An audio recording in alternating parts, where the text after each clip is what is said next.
one of the things I do here as a professor at the university that is called Luis Guido Carli University in Rome, and this is why I insisted, Secretary General, that some of the students could be here today, because after all, what we are discussing here is mostly also for the digital natives, or the ones that have started moving their first steps when the internet was already there, where we still think that at some point we might want to stop by and read a book.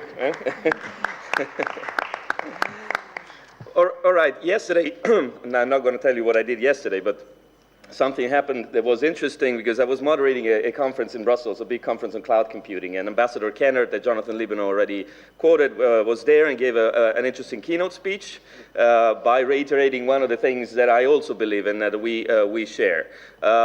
Legal rules do matter, and this is why we are here to discuss something that is important, because regardless of the disruptive power of the internet, legal rules can steer, as also Pastora Valero was saying before, can steer the evolution and the development of business models, can steer the uses that we make of the internet, and can channel this unbelievable force into specific developments.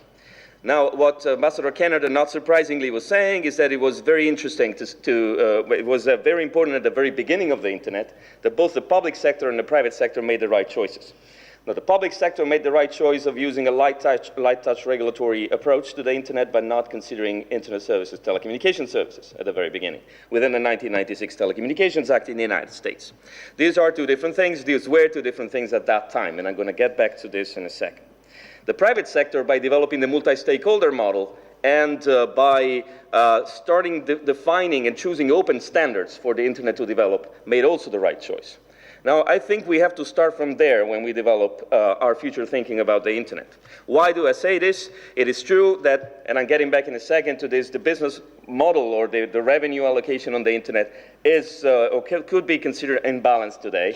But it is also true, and perhaps even more true, that the richness of the internet and the real value that we have on the internet today is mostly rooted in its end-to-end architecture and in the ability of end users to experiment with content, to access content, to share content.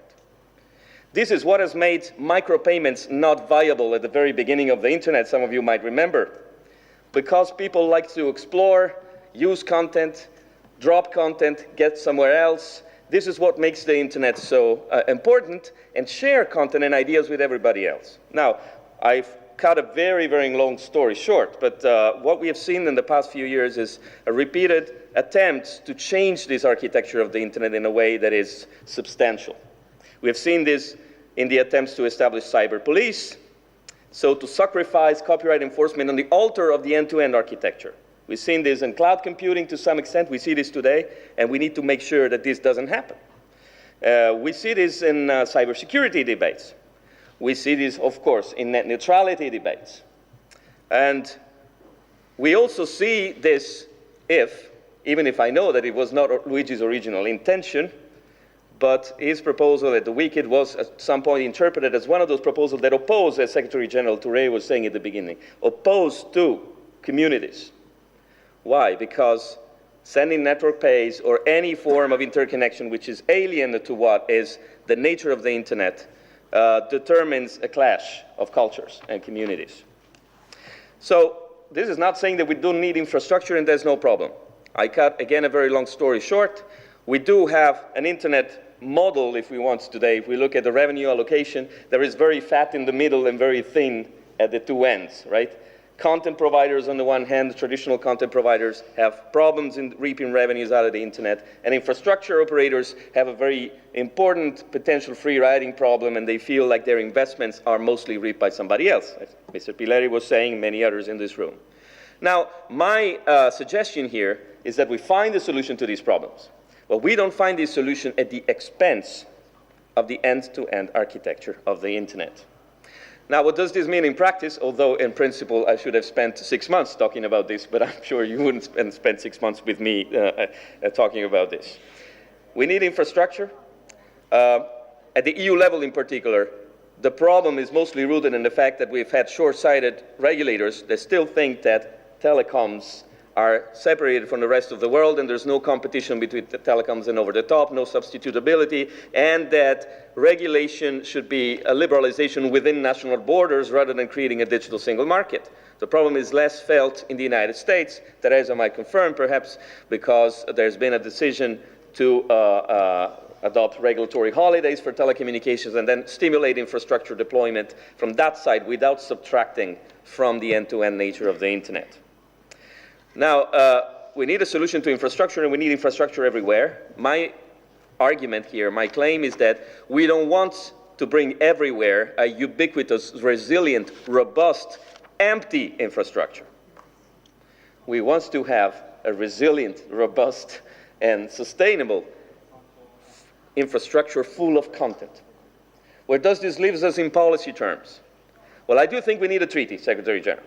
I do think that the treaty should be negotiated on the infrastructure side, first of all, because there is a need for infrastructure everywhere around the world.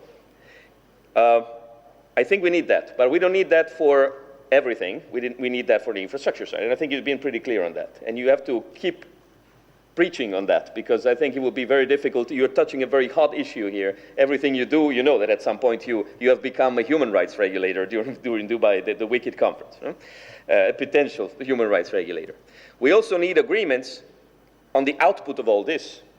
We need agreements, and we need perhaps a treaty that looks at the content and the rights of end users on the internet, which is something else, which deals with democracy and freedom of expression.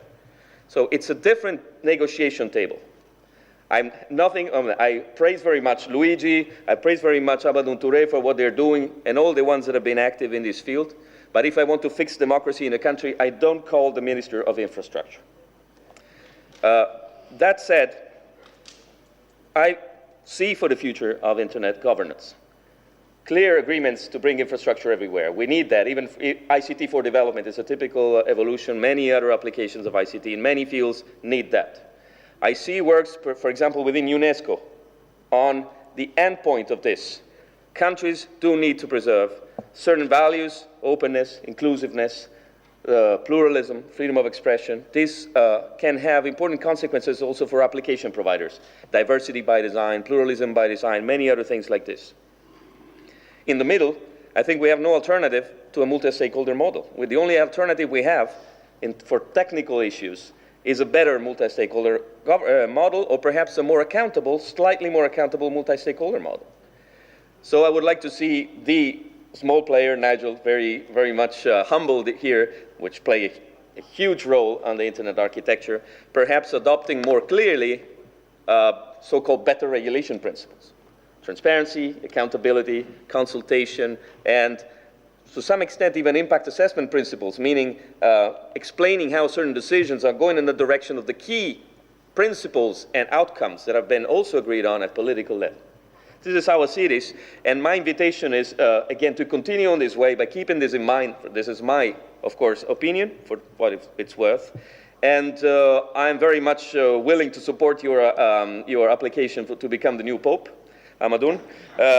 Although I fear that Luigi has gotten priority there because he already has spread the word. So I don't know, you have to negotiate this between the two of you.